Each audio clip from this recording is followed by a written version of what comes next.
우리는 계속해서 매일 성경 본문 순서에 따라서 오늘 말씀은 히브리서 11장 23절부터 31절까지의 말씀입니다. 제목은 선택과 거절, 바라봄과 나아감이라는 제목으로 함께 말씀을 나누도록 하겠습니다. 히브리서 11장은 소위 믿음의 장이라고 그러죠. 그리고 1절, 2절은 믿음이라는 게 무엇인가? 믿음은 바라는 것들의 실상이요 보이는 것들의 증거이라고 했던 그 말씀. 그래서 불완전한 현실을 살아가면서 완전한 미래의 최종 결말을 바라보는 것이 바로 믿음이라고 말씀을 하고 있습니다. 그 구체적인 사례를 히브리서 11장에서는 역사적인 흐름에 따라서 쭉 이렇게 나열을 하고 있는 것입니다. 시대와 장소 또 상황은 달랐지만 믿음으로 살았던 사람들은 가장 위대한 분을 따르고 그리고 가치 있고 귀한 일을 하기 위해서 과감히 현재의 편안한 삶을 그냥 포기하며 살았던 것을 우리는 볼 수 있습니다. 자, 오늘 본문 말씀은 출애굽과 관련되어져 있습니다. 그래서 모세의 부모부터 시작해서 모세 그리고 이스라엘 백성들 그리고 가나안 땅에서 이스라엘 백성들을 도와주었던 라합까지의 믿음을 오늘 본문에서 소개하고 있습니다. 이들은 결정적인 상황에서 믿음을 선택했었고요. 그리고 믿음을 선택했다는 것은 반대로 믿음이라고 볼 수 없는 것들에 대해서 거절했던 것을 오늘 본문에서 알 수가 있습니다. 자, 먼저 거절한 사례를 보시면 이렇게 되어 있습니다. 믿음이라는 것은 더 나은 가장 좋은 것을 위해서 덜 좋은 것들을 포기하는 것이거든요. 여기 23절에 보면 모세의 부모는 왕의 명령을 무서워하지 아니하였다라고 나와 있습니다. 모세의 부모는 아므람과 요게벳이었죠. 이 부모들은 왕의 명령을 세상적인 왕의 명령보다 하나님을 더 두려워하고 하나님을 경외했습니다. 또한 27절에도 보면 27절 이 사건은 모세가 애굽을 떠나서 미디안 광야로 나갔던 사건인데요. 여기서도 보면 왕의 노함을 무서워하지 아니하였다. 왕을 두려워하지 않았다는 것입니다. 우리는 이 세상에서 살아갈 때에 어느 분을 가장 두려워해야 될지 결정을 해야 됩니다. 두려워한다는 것은 그분을 존중하고 높여드리며 우선순위로 두고 살아간다는 것을 말하는 것이죠. 여호와 하나님이 나의 주인이심을 안다면 그분을 가장 제일로 염두하면서 살아가야 될 것입니다. 24절 보십시오. 24절에는 믿음으로 모세는 장성하여 바로의 공주의 아들이라 칭함받기를 거절했다고 나와 있습니다. 여기서 공주의 아들, 이 아들이라는 개념은 법정 상속의 개념이 들어가 있습니다. 모든 상속 개념을 다 버리고 안락한 성장 배경과 성공의 세상적 지원을 다 포기한 채 거절한 채 나아갔다라고 지금 설명을 하고 있습니다. 그 다음 절 25절 26절 말씀은 조금은 신학적인 해석이 들어가 있습니다. 모세는 그 당시 노예였던 이스라엘 백성들을 편에 섰다라고 지금 말을 하고 있는 것입니다. 하나님의 백성과 함께 고난받기를 잠시 죄악의 낙을 누리는 것보다 더 좋아했다라고 설명을 하고 있고요. 여기서 잠시라는 것은 이 땅에서의 삶을 말하는 것이죠. 일시적인 삶. 우리에게는 영생의 삶이 있음을, 영혼의 삶이 있음을 염두에 두면서 대조되는 표현이라고 할 수 있습니다. 그리고 그 하나님의 백성과 함께 있는 것을 그 노예된 삶, 종된 삶을 사는 것을 26절에 보면 그리스도를 위하여 받는 수모다라고 이렇게 해석을 해주고 있습니다. 이스라엘 백성들은 이제 신약으로 들어가면 교회를 상징하는 표현이라고 할 수 있습니다. 이스라엘 백성들. 그리고 교회의 머리는 누구시죠? 바로 예수 그리스도라고 할 수 있는 것입니다. 교회의 고통, 교회의 고난, 사실은 그리스도의 고난과 순환, 그런 그리스도의 이 땅에 와서의 모든 인류를 위한 대속의 일들, 그런 수모와 핍박을 다 연결되어지는 표현이라고 할 수 있는 것입니다. 애굽의 모든 보화를 거절하고 그리스도를 위하여 받는 수모를 선택한 것이 바로 모세의 믿음이라고 할 수가 있는 것입니다. 특권을 포기하고 자기 희생을 한 것이죠. 이 땅의 세속 가치와의 단절을 한 것이 바로 모세의 믿음이었습니다. 이 모세를 보면 그래서 그리스도의 그 사역을 예표한다라고 할 수 있는 것입니다. 하늘 보좌 우편에서 하나님이신 모든 특권을 내려놓고 이 땅에 와서 사람과 같이 되셔서 온갖 수모와 고초를 사신 분이 바로 예수 그리스도셨습니다. 마태복음 5장 10절, 11절, 12절에는 이렇게 말씀하고 있습니다. 의를 위하여 박해를 받은 자는 복이 있나니 천국이 그들의 것임이라. 나로 말미암아 너희를 욕하고 박해하고 거짓으로 너희를 거슬러 모든 악한 말을 할 때에는 너희에게 복이 있나니 기뻐하고 즐거워하라. 하늘에서 너희의 상이 큼이라. 너희 전에 있던 선지자들도 이같이 박해하였느니라.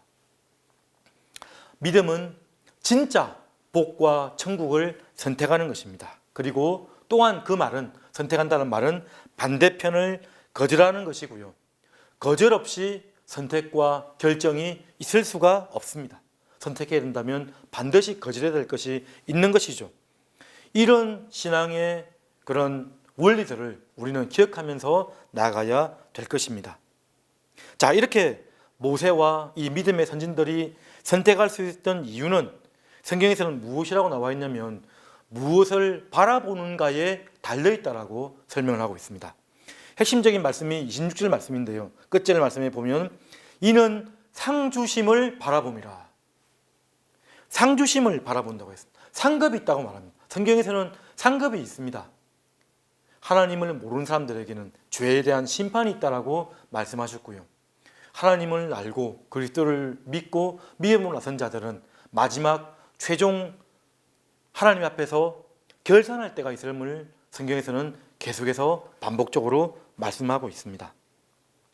히브리서 10장 34절 35절 말씀에 보면 너희가 갇힌 자를 동정하고 너희 소유를 빼앗기는 것도 기쁘게 당한 것은 더 낫고 영구한 소유가 있는 줄 알미라. 그러므로 너희 담대함을 버리지 말라. 이것이 큰 상을 얻게 되느니라. 큰 상을 얻게 된다고 했습니다. 옥에 갇힌 그리스도를 섬기다가 옥에 갇힌 사람들을 위해서 물질적인 섬김을 하고 희생을 할 때에 담대함을 잃어버리지 말라. 영적 자존감을 잃어버리지 말라라고 말씀하고 계십니다. 그렇게 살아갔을 때에 큰 상이 너에게 예비되어 있다라고 말씀하는 것이죠. 여기서 바라본다는 이 단어는 한번 바라보고 마는 그런 단어가 아닙니다. 계속해서 바라보고 또 바라보는 그런 단어가 바로 여기 표현되어 있는 바라봄이라는 단어입니다. 밭에 있는 감추어진 보화를 발견한 자가 내 소유 전부를 팔아서 그 상을 차지하기 위해 선택한 바로 하나님의 백성과 같다라고 할 수 있습니다. 그 밭에 감추인 보화만 생각하는 것이죠. 하늘에 있는 상급을 바라보는 것입니다. 여기서 또 모세의 부모가 바라본 것이 있습니다. 무엇입니까? 이 3절에 보면 아이의 아름다움을 바라보았다. 무엇을 보았는데 아이의 아름다움. 이 아름다움이라는 것은 히브리어 성경에 보면 히브리어로 보면 토브라고 해서 비범한 아주 훌륭한 아마도 비범 형상을 본 것 같은데요. 아마도 그 영혼 속에 투영되어져 있는 하나님의 형상을 바라보았다라고 할 수 있을 것 같습니다. 아이를 향한 하나님의 뜻과 계획과 목적을 이 모세의 부모들이 본 것입니다. 하나님을 본 것이죠. 그래서 이 모세의 부모들은 아이를 그 왕의 명령대로 처리하지 않고 숨기어서 키우다가 하나님을 의지해서 떠나보내는 그런 믿음의 역사를 이루어냈던 것입니다. 여러분, 우리가 무엇을 보아야 합니까? 믿음의 사람들은 마땅히 바라볼 하나님의 형상들을 우리가 볼 수 있어야 됩니다. 하나님의 뜻과 계획을 보면서 현재의 결정과 판단을 해야 될 것입니다. 자, 28절에 보면 또 무엇을 바라보았냐면 여기 28절에 모세의 믿음을 또 얘기할 때 유월절을 정립한 행위, 유월절 어린 양의 피가 그 피를 문지방에 발라서 죽음의 영이 넘어가게 했던 그 일을 기념하면서 지켜라고 했던 그 전통을 세운 것을 믿음이라고 표현하고 있습니다. 무엇이죠?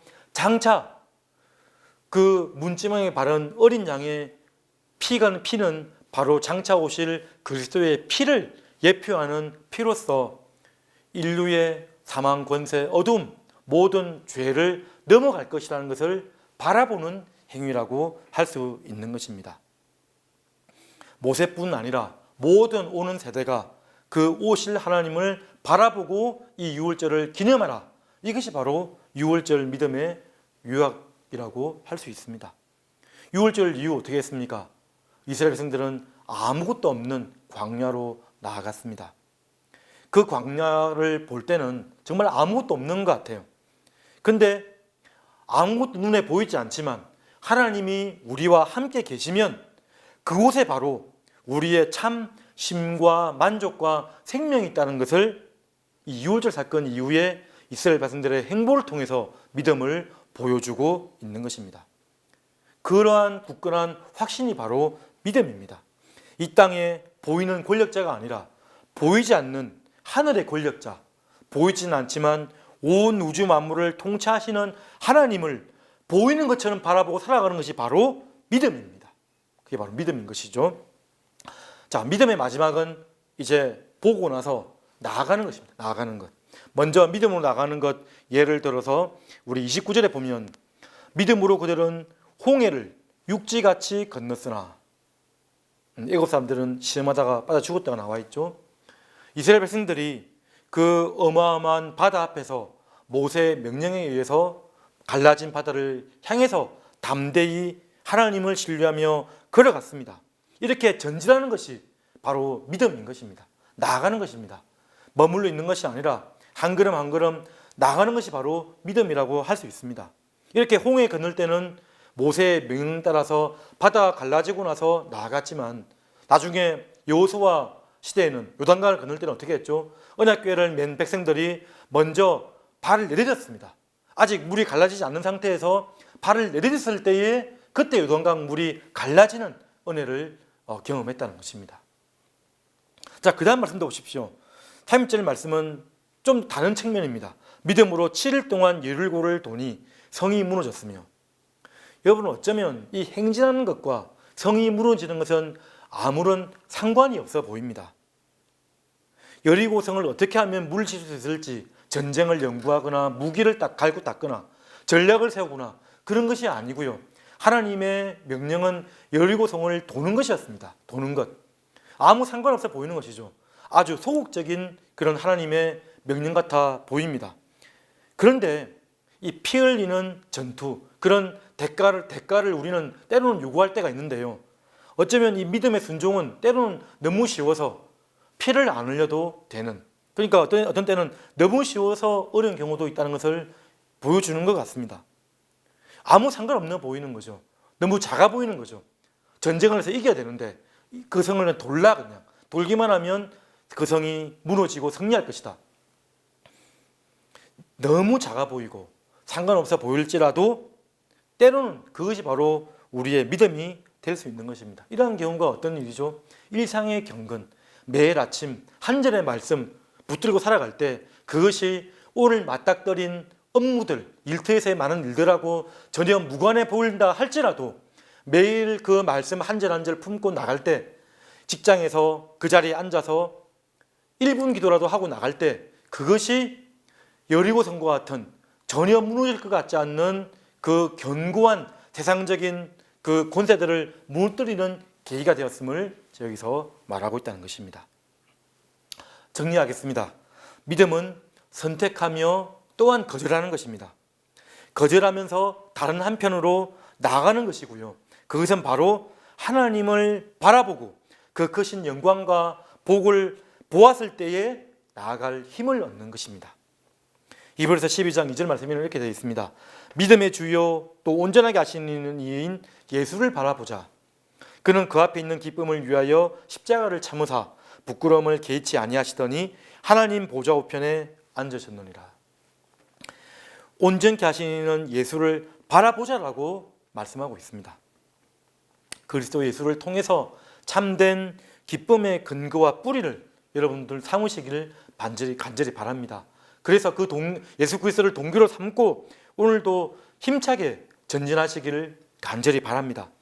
여러분의 발걸음이 믿음의 행보이기를 정말 마음 다해 간절히 바라며 소원합니다. 현장에서 여러분 믿음의 실체를 보여주시고 드러내 주셔서 여러분의 삶이 주님 앞에서 복된 믿음의 삶이 되시기를 주님의 이름으로 축복드립니다.